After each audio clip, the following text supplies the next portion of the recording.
su precioso nombre, ¿verdad? Damos la gloria a ese Dios que nos redimió, nos salvó y nos dio vida eterna. Así que estamos agradecidos por esta oportunidad y continuamos con nuestro examen, nuestro estudio del Sermón del Monte. Les invito a que abran sus Biblias en Mateo capítulo 5, versos 27 al 30. Abre su Biblia, por favor. Y aquí Jesús nos da el segundo ejemplo de 6 ejemplos que Él da de cómo nuestra justicia debe ser una justicia de corazón, ¿verdad? La justicia de corazón que Dios ofrece. Mateo 5, del 27 al 30. Abre su Biblia, por favor. El título de este sermón es No adulterarás, no adulterarás. Dice así la palabra de Dios. Ustedes han oído que se dijo, no cometerás adulterio. Pero yo les digo que todo el que mire a una mujer para codiciarla, ya cometió adulterio con ella en su corazón. Si tu ojo derecho te hace pecar, arráncalo y tíralo, porque te es mejor que se pierda uno de tus miembros y no que todo tu cuerpo sea arrojado al infierno. Y si tu mano derecha te hace pecar, córtala y tírala, porque te es mejor que se pierda uno de tus miembros y no que todo tu cuerpo vaya al infierno. Oremos al Padre. Señor, en esta hora rogamos el auxilio de tu Espíritu. Señor, que tú abras nuestros ojos espirituales, nuestros oídos espirituales para que podamos estar atentos, Señor, a tu palabra y que a través de ella tú nos moldes a la imagen de tu Hijo, Señor. Tú nos conformes a la imagen del varón perfecto. Señor, que tú nos traigas convicción de pecado y que nos santifiques, Señor. Rogamos que seas tú el Maestro que nos guíe a la verdad y que a través de tu palabra, Señor, tú hables a nuestra necesidad espiritual en este día. Lo pedimos en el precioso nombre de Jesús y te damos gloria. Amén, amén y amén. Pueden ocupar sus asientos, hermanos. Muchas gracias a todos. Hace algunos años una revista publicó un artículo titulado ¿Hay alguien fiel todavía? Note que es una pregunta, ¿verdad? El título del artículo es una pregunta. ¿Hay alguien fiel todavía? Y en este artículo el autor incluyó la siguiente historia. Una joven esposa había ido a almorzar junto con un grupo de 11 amigas. Y mientras estaban conversando, una de las amigas le preguntó al grupo, ¿cuántas de ustedes han sido fieles a lo largo de su matrimonio? ¿Cuántas de ustedes han sido fieles a lo largo de su matrimonio? Solo una levantó su mano. Esa noche la joven le contó a su esposo referente a la conversación que habían tenido en aquel lugar y le reveló que la persona que había levantado la mano no había sido ella. Obviamente el esposo se sintió conmocionado y devastado, ¿verdad? Pero enseguida ella le aclaró, pero yo no te he sido infiel, nunca te he sido infiel. Entonces el esposo le preguntó asombrado, ¿y por qué no levantaste la mano? ¿Por qué no levantaste tu mano? Ella respondió, me dio vergüenza. O sea, es muy evidente, amado hermano, que los tiempos que vivimos, que los tiempos han cambiado, ¿verdad? Antes las personas hacían hasta lo imposible por ocultar sus infidelidades. Y actualmente las personas se avergüenzan de admitir que son fieles. Y eso demuestra la cultura en la cual vivimos. Vivimos en una sociedad súper sexualizada y descaradamente sensual. Vivimos en una sociedad que evidencia el abandono divino descrito por el apóstol Pablo en Romanos 1, en los versos 24, 26 y 28, donde Pablo dice que debido a que los hombres han desechado a Dios, Dios lo desechó a ellos, los abandonó, ¿verdad?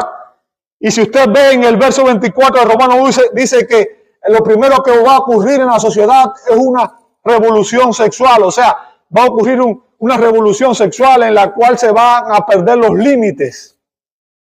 Y después dice en el verso 26 que va a ocurrir una revolución homosexual en la sociedad. ¿Ok? Y finalmente dice que debido a que va a continuar degradándose la sociedad, va a ocurrir que Dios los va a entregar a una mente depravada, o sea, una mente que no funciona bien, que no sabe distinguir lo que es un hombre de una mujer, que llaman bueno lo malo y malo lo bueno, como dijo Isaías en el capítulo 5, verso 20. ¿Sabe? Y esa es la condición de la sociedad en la cual vivimos. Cuando usted ve a una mujer que estaba aspirando al cargo de ser jueza en el Tribunal Supremo del país y le preguntaron, ¿qué es una mujer? Yo no puedo definir lo que es una mujer. Increíble. Una sociedad corrupta, una mente depravada. Y las consecuencias de la inmoralidad sexual son el aumento exponencial de los adulterios, de los divorcios, de los embarazos no deseados y obviamente de las enfermedades de transmisión sexual. Pero la sociedad, la solución que propone la sociedad no es la abstinencia antes del matrimonio ni la fidelidad sexual dentro del matrimonio. Hoy, tristemente, la promiscuidad es rampante, ¿verdad? Y el Señor Jesucristo se enfoca aquí ahora en la realidad del adulterio, la realidad del adulterio. Y nos da en estos versos que vamos a ver la causa que hay detrás del adulterio y nos da la solución bíblica a este serio problema social. Jesús contrasta aquí dos interpretaciones diferentes referente al séptimo mandamiento, dos interpretaciones diferentes del séptimo mandamiento. ¿Cuáles son esas interpretaciones? Vamos a ver en estos versos, a examinar la falsa interpretación tradicional en el verso 27 y la fiel interpretación teológica en los versos 28 al 30. Vamos a empezar con la falsa interpretación tradicional, ¿ok? Fíjense nuevamente en el verso 27 dice, ustedes han oído que se dijo, ¿ok? Y nuevamente Jesús con esta expresión se está refiriendo a lo que los judíos habían aprendido en la tradición de los ancianos. Lo que el pueblo de Israel había aprendido por la tradición de los ancianos. Déjeme decirle, aunque la tradición de los ancianos se basaba en la ley de Moisés, su falsa interpretación del mandamiento era solo superficial y no lograron entender o definir la enseñanza real que tenía este mandamiento. No entendieron la profundidad teológica del mandamiento. Los escribas y los fariseos citaron correctamente el mandamiento que Dios dio en Éxodo capítulo 20, verso 14, y en Deuteronomio 5, 18, cuando Dios dio entre los 10 mandamientos, Dios dijo, no cometerás adulterio. O sea, el adulterio está prohibido por Dios. ¿Bien? Pero ellos no entendieron la enseñanza real, no interpretaron la enseñanza real de este mandamiento, las implicaciones reales que tiene este mandamiento divino. Su interpretación era superficial, era insuficiente. Redujeron el mandamiento de no adulterar al simple acto físico de tener sexo con una persona que no es el cónyuge. O sea, al acto físico de la relación sexual con una persona casada.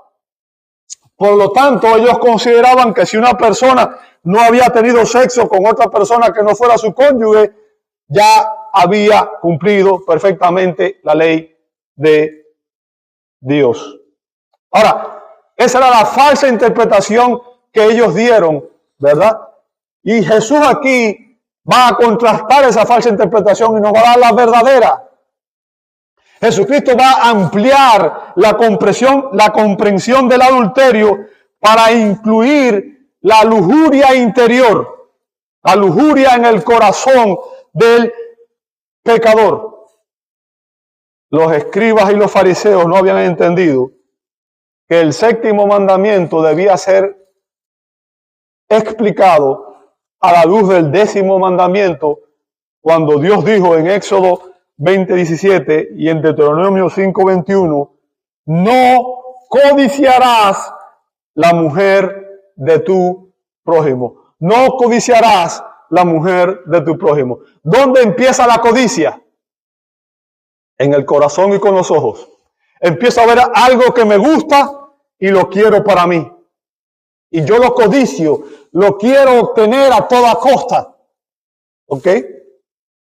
Cristo quiere que nosotros entendamos que tanto el acto como la actitud del corazón son pecaminosos. Son pecaminosos. El adulterio comienza con una mirada lujuriosa y un corazón que codicia a la mujer del prójimo. Un corazón que codicia a la mujer del prójimo. Y la lección que Jesús está dándonos aquí, amado hermano, es sumamente clara, ¿verdad? La única vida que realmente agrada a Dios, que realmente agrada al Padre, es aquella que tiene una pureza tanto externa como interna. O sea, no se trata solo de guardar las cosas de manera externa, sino que tenemos que tener también una pureza interna. Sin esa pureza de corazón, la vida externa no significa absolutamente nada. El séptimo mandamiento protege la santidad del pacto matrimonial. Recuerden, en la Escritura el matrimonio no es un contrato civil, sino que es un pacto entre Dios, un hombre y una mujer. Y la semana que viene vamos a hablar un poco más acerca de eso, ¿verdad? Pero la Biblia describe que obviamente Dios detesta el divorcio, y vamos a ver eso la semana que viene, y también Dios condena cuando la mujer o el hombre abandona al compañero o a la compañera de su pacto en Proverbios 2:17 y en Malaquías 2:14. Ahora, el punto que estoy tratando de hacer es que la falsa interpretación de los escribas y los fariseos, no prohibía las miradas lujuriosas y los deseos impuros del corazón. No prohibía esto porque no los tenía en cuenta, ¿verdad? Como explica el predicador puritano Arthur W. Pink, dice, una vez más, Jesús nos muestra la enorme diferencia que existe entre los requisitos espirituales de un Dios santo y el bajo estándar que sus criaturas caídas consideran suficiente. En otras palabras, los hombres lo que hacemos es que redefinimos el pecado para poder establecer una norma que nosotros podamos cumplir fácilmente. Tergiversamos la palabra de Dios para tratar de sentirnos bien con nosotros mismos. ¿Bien? Cuando una persona codicia sexualmente a otra que no sea su cónyuge, que no sea su esposo o su esposa, dice Jesús que ya cometió adulterio en su corazón. Desde el momento que yo miro a una mujer o que una mujer mira a un hombre que no es su esposo y lo codicia en su corazón, ya en ese momento cometió adulterio delante de Dios. ¿Ok? Y déjeme decirle En nuestra sociedad corrupta por el abandono divino, el adulterio no significa algo muy serio, ¿verdad?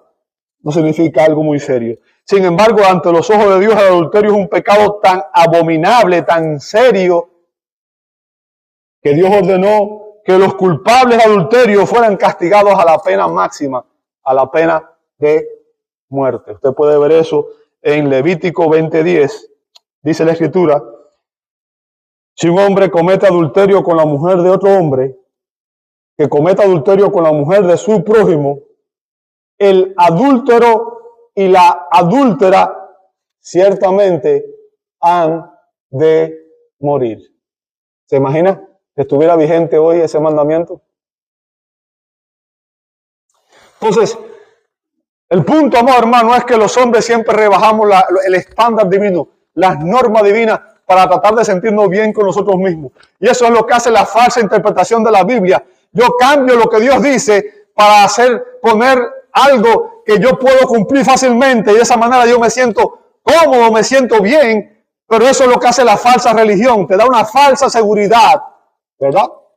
Y por eso es que Jesús confronta la falsa interpretación tradicional, y ahora Él comienza a darnos la fiel interpretación teológica de este mandamiento. Vamos a ver la fiel interpretación teológica de este mandamiento. En el verso 28 dice: pero yo les digo, nuevamente, Jesús no está aquí atacando la ley de Moisés, simplemente está dándole el verdadero significado, el significado real del mandamiento. Bien, el Señor va a dar la fiel interpretación teológica del séptimo mandamiento. Fíjense que Él explica que todo aquel que mire a una mujer, ¿para qué? Para codiciarla. O sea, ¿recuerda lo que decía el 10º mandamiento? ¿Qué decía? No codiciarás la mujer de tu prójimo. ¿Se da cuenta? Ellos no habían entendido eso. Que el pecado no es solamente físico, sino que el pecado empieza cuando yo codicio a la mujer de mi prójimo. Bien. Todo aquel que mira a una mujer para codiciarla, dice Jesús, ¿qué cosa? Ya cometió adulterio con ella en el corazón. O sea, aquí Jesús da el verdadero sentido del mandamiento. La verdadera interpretación del mandamiento. Bien. Y la verdadera interpretación iba mucho más allá de ser una mera prohibición del acto físico, de tener sexo con una persona que no sea nuestro cónyuge. Así como la prohibición del homicidio incluía los pensamientos de enojo y las palabras insultantes, aquí vemos que la prohibición del adulterio incluía la codicia en el corazón, las miradas lujuriosas y los pensamientos sexuales inmorales. ¿Ok? ¿Sabe? El término mirar que usa Jesús aquí en el griego es blepo, que significa ver, contemplar. Y el verbo participio presente se refiere a un proceso continuo de observar. O sea, es cuando usted mira insistentemente, usted se mantiene mirando algo que le atrae, algo que lo seduce. Jesús no está hablando aquí de que usted miró y de repente vio una mujer y lo impactó, ¿verdad? No es una mirada casual o involuntaria, sino está hablando de alguien que observa de manera continua e intencional. Está disfrutando lo que ve. Fíjense que dice que mira con insistencia. ¿Para qué? Para codiciarla. O sea, mira para satisfacer su deseo lujurioso. Y está hablando, obviamente, por ejemplo, de un hombre que ve una película pornográfica para ver mujeres, o una mujer que ve una película pornográfica para ver hombres y satisfacer su propia lujuria, ¿verdad? O un hombre o una mujer que va a un lugar donde hay personas con poca ropa y lo hace con el propósito de observar a estas personas para satisfacer su deseo y excitarse sexualmente. O sea, Jesús está hablando aquí de aquellos que usan sus ojos para despertar su lujuria, bien, su apetito sexual, que miran a la mujer lujuriosamente, que despiertan su pasión y que estimulan su deseo sexual corrupto. Estaba condenando el hecho de contemplar a una mujer para codiciarla. ¿Por qué? Porque el deseo, cuando esto ocurre, el deseo detrás de esa codicia es poseer a esa mujer. Es poseerla. Es usarla a esa mujer como un objeto sexual. Y es satisfacer su lujuria, sus instintos carnales. Bien. Y déjeme decir, la lujuria, que es un pecado, obviamente, es ver a la persona simplemente como un objeto sexual. Simplemente eso, es verla como un objeto sexual. O sea, es deshumanizar a esa persona. Es robarle a esa persona lo que es un ser que también es portador de la imagen y semejanza de Dios. Ahora, para que usted entienda, y voy a resumir esto, el punto que Jesús está haciendo aquí es que el adulterio, amado hermano, no es algo que simplemente ocurre al azar y de casualidad. ¿Ok? No es algo que ocurre simplemente al azar, sino que comienza con un corazón que codicia a la mujer del prójimo. Con un corazón pecaminoso que codicia la mujer del prójimo. Y con una mirada lujuriosa que está allí mucho antes de que el acto de traición se concrete. Bien. El corazón es quien controla a los ojos. Y los ojos son los que inflaman el corazón pecaminoso. Ahora, lo voy a decir de otra manera para que usted entienda. Los actos vergonzosos, o sea, el adulterio, usualmente es precedido por fantasías vergonzosas. En mi mente yo miro algo, lo codicio y empiezo a pensar cómo puedo lograr tener lo que mi corazón codicia. Así empieza. Y el punto está en que la batalla se gana o se pierde en ese punto. Si usted entretiene el pensamiento que llega a su mente, ya perdió la batalla. Porque es en ese momento donde usted puede detener, llevar cautivo ese pensamiento pecaminoso a la obediencia en Cristo, como dice Pablo en 2 Corintios capítulo 10. Bien. Pero si no lo hace y entretiene ese pensamiento, usted va a empezar a trazar la estrategia para poder actuar en base. Y déjeme decirle, tristemente, cuando hay un corazón pecaminoso, somos muy sensibles a caer. Nos resulta fácil. El peor peligro que tenemos los seres humanos, los hombres y las mujeres, es que nos confiamos en que, no, yo no voy a caer en ese pecado. La Escritura dice, el que cree está firme. Nunca piense, yo no voy a caer en ese pecado. Porque déjeme decirle algo, tengo una mala noticia para usted.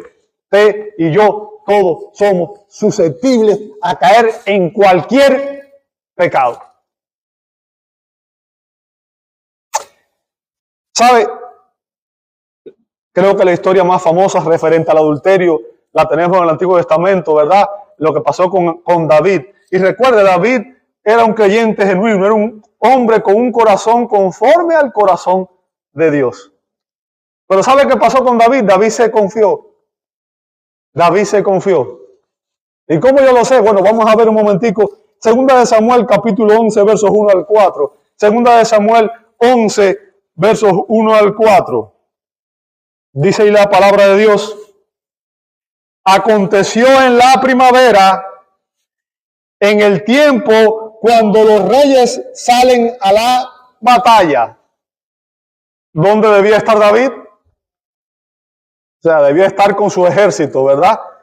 Debía estar con su ejército. Bien, ese era el lugar que debía estar él. David, ¿qué hizo? Envió a Joab, su general, y con él a sus siervos y a todo Israel, y destruyeron a los amonitas y sitiaron a Rabá. Pero David, ¿qué hizo? Permaneció en Jerusalén. O sea, David se quedó a descansar y a disfrutar y a gozar la vida. Estaba ocioso. No tenía mucho trabajo en ese tiempo, ¿verdad? Estaba desocupado. Y sabe, cuando uno está desocupado y no tiene algo en qué enfocarse, la mente empieza a divagar. ¿Cierto? Dice que al atardecer David se levantó, o sea, David estaba echando una siesta, estaba durmiendo rico en su palacio, ¿verdad? Bien cómodo allí. David se levantó de su lecho y se paseaba por el terrado de la casa del rey. O sea, obviamente el terrado de la casa del rey era lo más alto que había, ¿verdad? Y de ahí se veía todo alrededor, ¿cierto? Y desde el terrado vio una mujer que se estaba bañando. Fíjense, vio a una mujer que se estaba bañando. Ahora, yo no sé, yo nunca he estado en Jerusalén personalmente, pero me imagino dónde estaba bañando esa mujer que la pudo ver el rey, ¿verdad?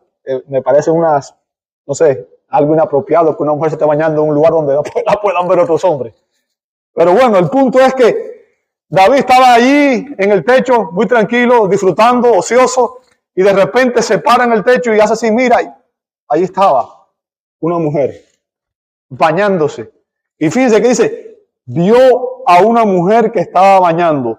Y note lo que dice a continuación, y la mujer era de aspecto muy hermoso. Así que David no solamente vio a la mujer y dijo, ¿qué va? Me voy. Sino que David dijo, wow, qué linda está, ¿cierto? Está hermosa. ¿Sabe? Y eso es el pecado. Satanás nunca lo va a tentar a usted con algo que no le interesa. Siempre lo va a tentar con aquello que le atrae, aquello que le llama la atención. ¿Cierto? La mujer era de aspecto muy hermoso. ¿Qué hizo David? Verso 3. Mandó a preguntar acerca de aquella mujer y alguien dijo, ¿no es esta Betsabé, hija de Elián? Note lo que dice a continuación. Mujer de Urías elitita. O sea, David supo de inmediato que esta mujer era una mujer casada. Pero él vio a una mujer hermosa y ya él codició a esta mujer en su corazón. ¿Cómo lo sé? Verso 4, David envió mensajeros y la tomaron y cuando ella vino él durmió con ella y después que ella se purificó de su inmundicia, regresó a su casa. O sea, note aquí que el pecado de David estuvo en su insistencia en mirar. Su insistencia en mirar y en sucumbir de manera voluntaria a la tentación. O sea, él se quedó mirando a Betsabé y vio que era una mujer preciosa y la codició en su corazón. Y ahí empezó todo. Empezó el pecado de David. Como explica el doctor John MacArthur, no es la mirada lujuriosa lo que ocasiona el pecado en el corazón, sino que es el pecado en el corazón lo que causa la mirada lujuriosa. La mirada lujuriosa no es más que la expresión de un corazón que ya es inmoral y adúltero. El corazón es el terreno donde están enterradas y empiezan a germinar las semillas del pecado. Tu corazón y el mío es fértil para el pecado, tristemente. Y es por eso que debemos poner límites, barreras, debemos protegerlos a nosotros mismos. Debemos proteger nuestro corazón, debemos proteger nuestros ojos. ¿Verdad? Hay una canción infantil que dice, cuidado tus ojitos lo que ven, cuidado tus manitas lo que tocan, ¿verdad? Y es para niños, pero también debemos cantar a los adultos de vez en cuando. Porque el mensaje sigue siendo el mismo. ¿Bien? Cuando un hombre ve a una mujer vestida de forma provocativa, puede verse tentado a tener pensamientos pecaminosos. Y sabe, la situación se agrava el día de hoy por el hecho de que gran parte de lo que es la publicidad y la industria del entretenimiento utilizan el sexo como un medio para vender sus productos y captar la atención. ¿Sabe? A veces pongo televisión de día y ponen unos anuncios que no son apropiados para un horario familiar. Mujeres salen anunciando ropa interior y a veces salen anuncios en los cuales hay hombres besándose con hombres y mujeres con mujeres. Debían prohibir eso, debía ser inapropiado. Tristemente, vivimos en una sociedad corrupta que no tiene temor de Dios y que no entiende las implicaciones. Pero el punto que quiero que entienda es que todos esos anuncios, todas esas cosas tienen un solo propósito y es ir desensibilizando a las personas para que acepten eso como normal. Para que no se horroricen ante el pecado y para que vean el pecado como algo natural, como algo normal. No importa, ellos viven ese estilo de vida, no importa, eso no es malo. Es lo que quieren. Y déjenme decirle, lamentablemente, la industria de la moda tampoco es amiga de la castidad. Bien, sabemos que los diseñadores diseñan ropas que dejan muy poco a la imaginación y que estimulan la sensualidad y despiertan la lujuria. Hay ropas que mejor no vestirse casi, porque parece que andan desnudas las personas, ¿verdad? Ahora déjeme decirle algo, y entienda la diferencia entre liberalismo, libertad y legalismo. Yo no estoy diciéndoles, hermanas, que usted tiene que ponerse un velo y que tiene que venir con una burka y que tiene que venir... No me malinterprete. Tampoco estoy diciendo que usted no debe arreglarse ni que no debe usar maquillaje. Eso es legalismo. No es eso lo que estamos diciendo. Lo que estoy explicándole es que la mujer cristiana que es sabia entiende la inmensa diferencia que es vestirse para que su esposo la vea atractiva, o algo muy distinto es cuando se viste seductora para atraer a otros hombres.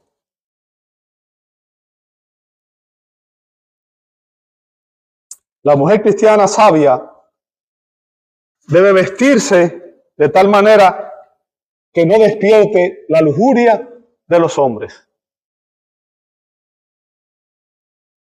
Cuando una mujer se viste de manera inapropiada, va a ser mirada de manera inapropiada. ¿Ok? La Biblia instruye a la mujer y fíjense, esta es la instrucción que da referente a la manera en que la mujer debe vestirse. ¿Ok? No dice que no debe ponerse un determinado tipo de ropa, simplemente le da instrucciones para que la mujer entienda. Fíjense lo que dice en 1 Timoteo 2:9. Asimismo que las mujeres se vistan con ropa, número 1, decorosa. ¿Sabe lo que es decoro, cierto? Debe vestirse con ropa decorosa, con pudor. ¿Qué significa? ¿Sabe? El único que debe ver su cuerpo y que debe conocer su cuerpo es su esposo, no ningún otro hombre. ¿Verdad? Y con modestia. Son 3 cualidades que debe tener toda mujer cristiana: decoro, pudor y modestia. Bien. Y lo que Jesús nos está enseñando, hermano, aquí es a protegernos los unos a los otros. Porque Jesús dice que la lujuria es equivalente al adulterio. En otras palabras, si usted se viste de manera inapropiada y usted está despertando la lujuria en algún hermano, usted está haciendo que ese hermano peque.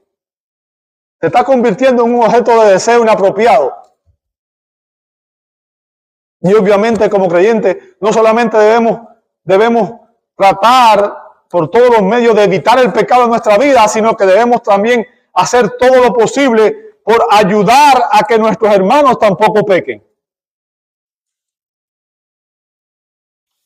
La norma de Dios para sus discípulos es la castidad o la virginidad antes del matrimonio y la fidelidad dentro del matrimonio. De hecho, la Biblia dice en Hebreos 13:4, sea el matrimonio honroso en todo. Fíjense, el matrimonio es una institución divina. El sexo es una bendición que Dios dio para ser usada dentro del límite del matrimonio. ¿Entiende eso? Por tanto, no hay nada deshonroso en que un hombre y una mujer que están casados tengan relaciones sexuales. Al contrario, la Biblia dice que incluso no deben abstenerse el uno al otro, a menos que vayan a ponerse de acuerdo para orar, pero de lo contrario, deben disfrutar el uno del otro. Sea el matrimonio honroso en todos y el hecho matrimonial sin deshonra. Note lo que dice a continuación. Porque a los inmorales, y el término ahí también se podría traducir como los fornicarios, y la fornicación es la persona que tiene sexo sin estar casada. ¿Ok? La persona que está teniendo relaciones sexuales antes de casarse o fuera del matrimonio. Bien. Y a los adúlteros, ¿qué cosa? Los juzgará Dios. ¿Sabe? La Biblia dice claramente que ni los fornicarios ni los adúlteros entrarán en el reino de los cielos. ¿Ok? Y el punto que quiero que entienda es que cuando un hombre ve a una mujer vestida de forma provocativa, seductora, sin duda puede verse tentado. Ahora, también debo aclarar algo.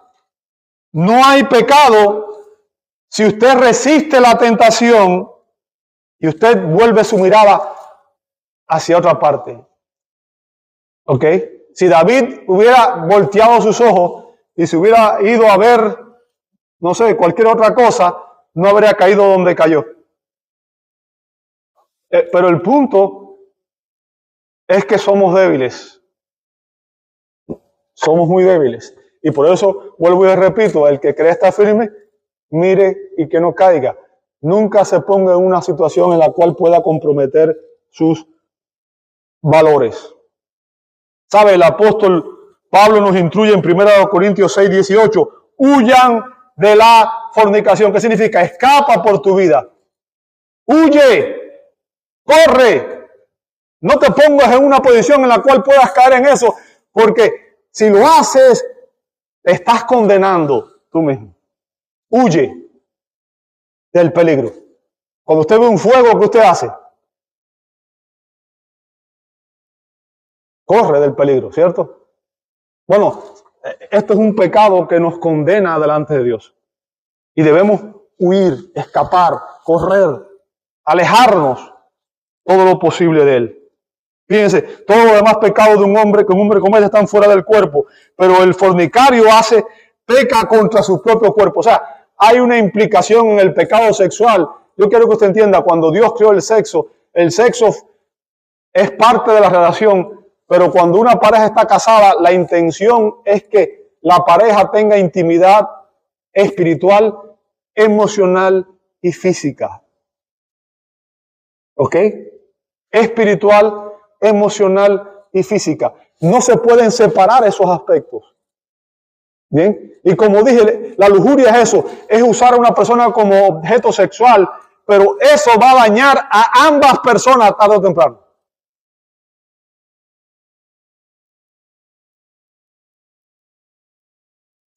Y a continuación, nuestro Señor Jesucristo da una serie de instrucciones con las cuales Él nos explica cómo usted y yo debíamos lidiar con el pecado. Ahora, ¿cómo yo puedo protegerme? ¿Qué puedo hacer yo? Si yo sé que soy débil, si yo sé que puedo haberme tentado, si yo sé que puedo caer fácilmente, ¿cómo puedo yo protegerme para no caer? Bueno, vamos a ver lo que dice el Señor en el verso 29 en adelante. Dice Jesús, si tu ojo derecho te hace pecar, arráncalo y tíralo, porque te es mejor que se pierda uno de tus miembros y no que todo tu cuerpo sea arrojado al infierno. Y si tu mano derecha te hace pecar, córtala y tírala. Fíjense, obviamente sabemos que Jesús está usando aquí un lenguaje hiperbólico, ¿ok? O sea, un lenguaje figurado. Y el punto que Jesús está haciendo Y sabe, Jesús usa esta manera de hablar varias veces. ¿Ok? No es la última vez que lo hace, sino que lo hace en varias ocasiones.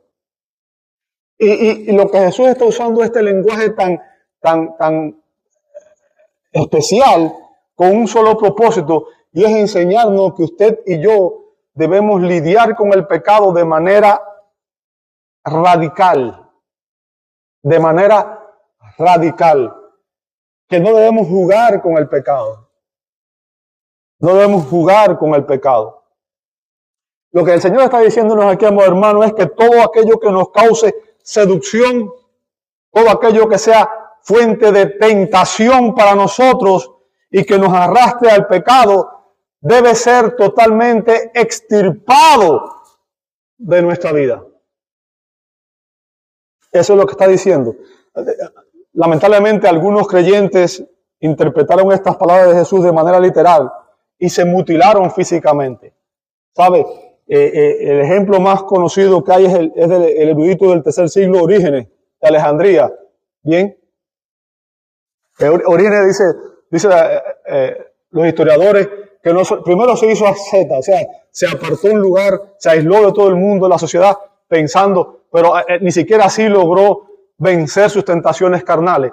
Y después, tristemente, se hizo eunuco, o sea, se castró. ¿Ok? Pensando que eso lo iba a ayudar, y aún así después él mismo reconoció que ni siquiera con eso él había logrado vencer la tentación, porque el problema no está en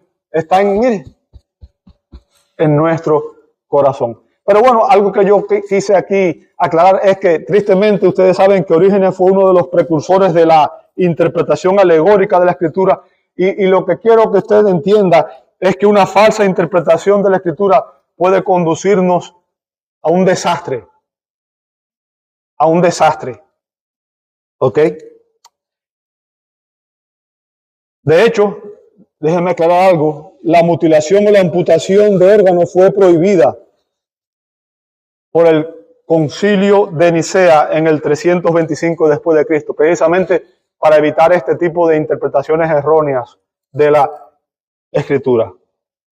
¿Por qué? Porque usted y yo podríamos cortarnos las dos manos y los dos y sacándonos los ojos y no sería la solución. Fíjense que Jesús dice, si tu ojo derecho y si tu mano derecha, córtalo, ¿verdad? Sácalo y córtalo, ¿cierto? Ahora, si usted hiciera eso, si usted se sacara su ojo derecho y se cortara su mano derecha, ¿acaso el ojo izquierdo y la mano izquierda no van a seguir tentándolo? Sí, ¿verdad?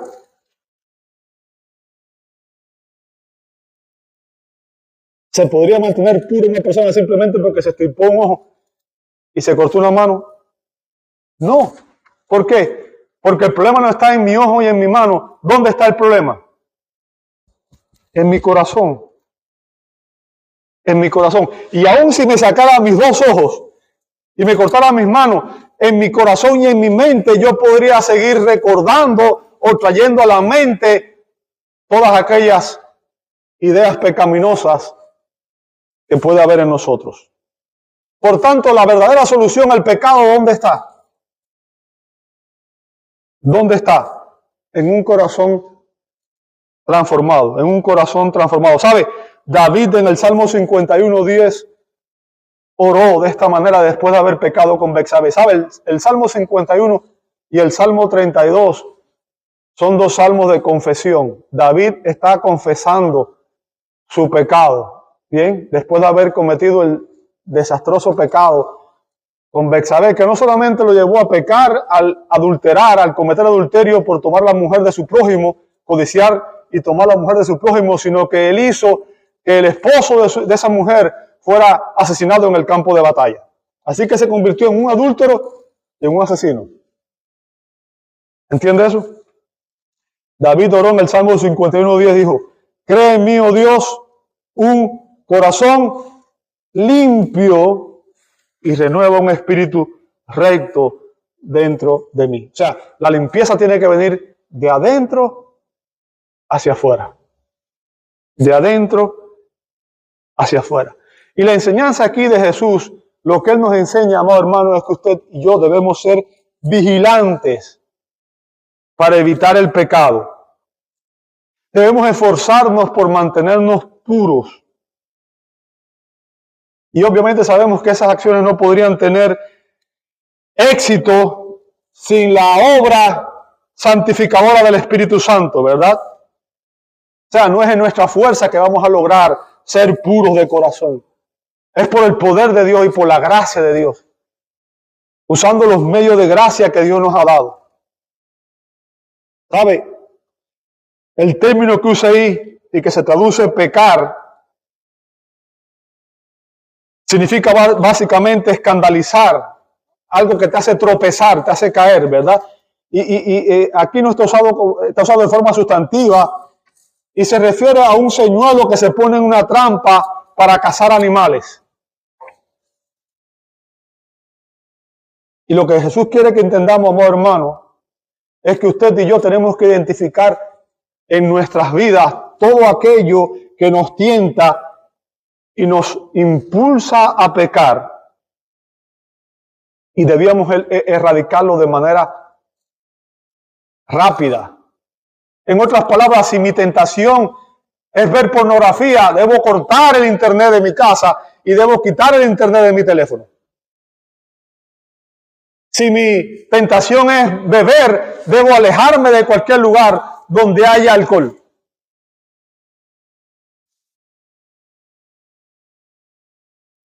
Ahora, sabemos que deshacerse de las influencias externas no cambia el corazón, ¿verdad? El corazón que está corrupto por el pecado no se cambia por eso, pero también sabemos que el hecho de estar dispuesto a abandonar todo aquello que es causa de tentación refleja un corazón que tiene hambre y sed de justicia, un corazón que anhela obedecer la voluntad de Dios. Y obviamente ese acto va a servir como una barrera, una protección eficaz que nos va a permitir guardarnos de caer en la tentación. O sea, nunca esté con una mujer que no sea su esposa en un cuarto solo. Nunca. Si va a llevar una mujer en su carro que no es su esposa, siéntele bien lejos. Y trata de no hacerlo. Evítelo por todos los medios. Lo que Jesús está diciendo aquí, hermano, es que usted y yo debemos mortificar el pecado. Y eso significa nada más y nada menos que rechazar las prácticas pecaminosas con tal resolución que debemos estar dispuestos a hacer el morir el pecado que hay aún en nuestro cuerpo. Se lo voy a explicar ya de manera literal y clara, ¿verdad? Si la tentación te llega a través de tus ojos, o sea, lo que tú ves, ¿qué tienes que hacer? No lo mires. No permitas que tus ojos vayan allí. No lo mires. O sea, compórtate como si literalmente te hubiera sacado ambos ojos. Impide, pon guarda para impedir exponerte a ver algo que tú sabes que te va a servir de tentación.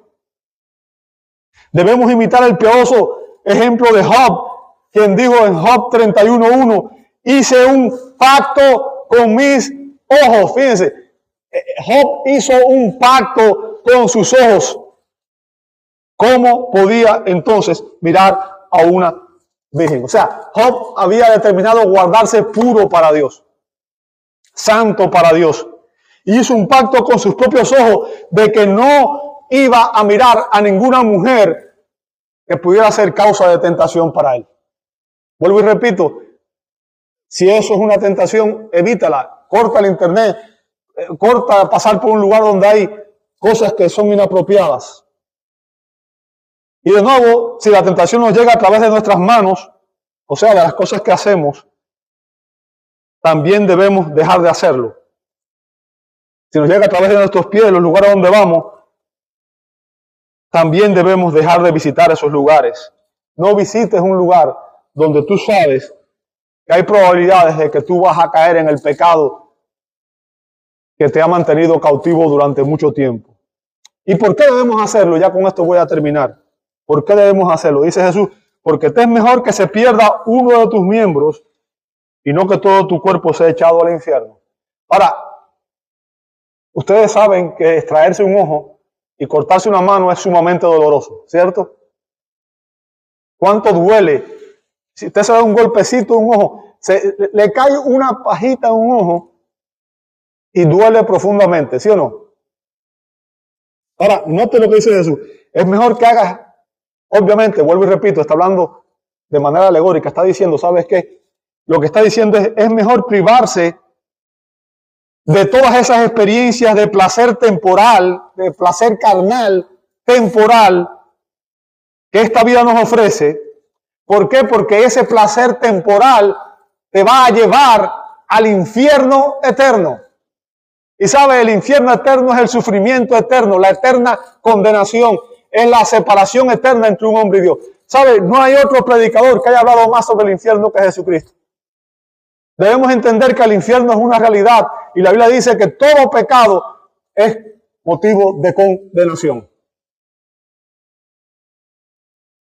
Bien.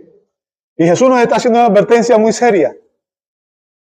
Es mejor que renuncies a ese placer temporal de la carne, porque ese placer temporal de la carne te puede condenar al infierno eterno. Para disfrutar del gozo y de la bendición plena que solamente Dios puede darnos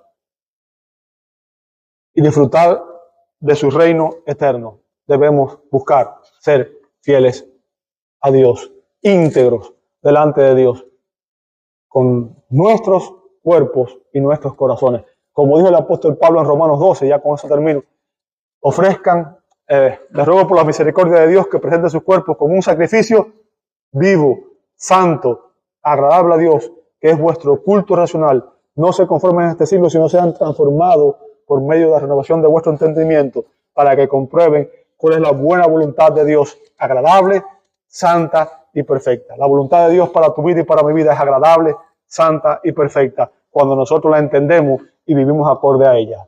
Te invito a orar. Padre Celestial, gracias.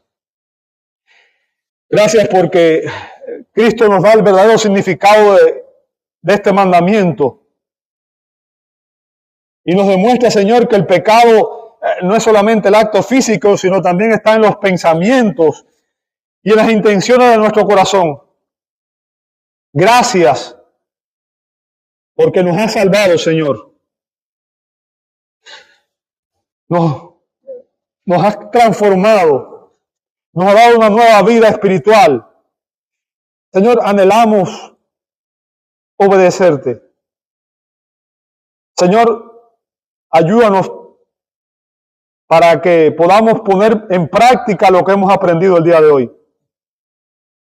Que no seamos oidores olvidadizos, Señor, sino que nos esforcemos por poner alrededor nuestro, Señor, un vallado de protección para no seguir cayendo en las mismas tentaciones, en los mismos pecados que habíamos venido cayendo, Señor. Guárdanos de caer en estos pecados.